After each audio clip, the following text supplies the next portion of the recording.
করিম করিম, তুই যে আমার মাথাটা নষ্ট করে দিলি। এই তোরা মাথা উঁচু কর। জি বাদশা ভাই। করিম কি বিরাট কিছু, আমি কি জিনিসও জানে না। 3 ঘন্টার ভিতরে জীবিত অথবা মৃত্যু আমি দেখতে চাই, আমার সামনে এনে দাও। জি বস, আপনার আদেশ চিরধার্য। আমরা 3 ঘন্টার ভিতরে আপনার পায়ের সামনে করিমকে এনে হাজির করব।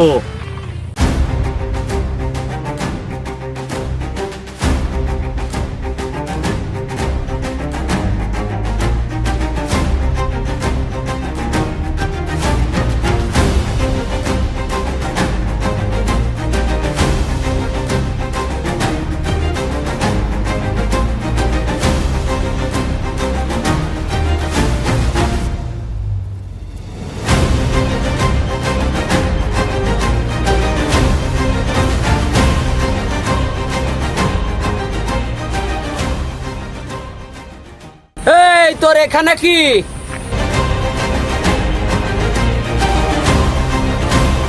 এই তুই আমাকে স্মরণ করেছিস, তা আমি আসবো না তো তোর বাপ আসবে? এই তুই আমাকেই সামলাতে পারছিস নে, তুই আমার বাপকে ডাকছিস? আমার বাপ ছিল এই এলাকার জমিদার। এই আমি তার ছেলে হচ্ছে বাদশা।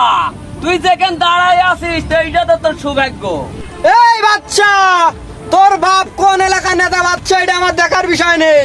আমার সাথে যদি বেয়াদবি করিস তোর কাল্লাচ্চা মুন্ডু আমি আলাদা করে দেবো বাচ্চা।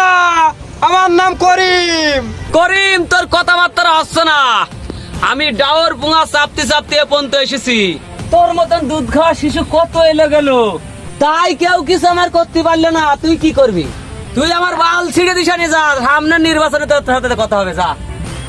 বাচ্চা, তুই আমার সাথে আজকে কুকুরের মতন ব্যবহার করলি।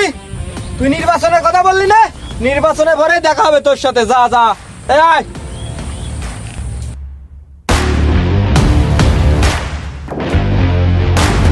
এই শোন, করিমি যেখানেই পাবি সেখানেই খালাস করে দিবি।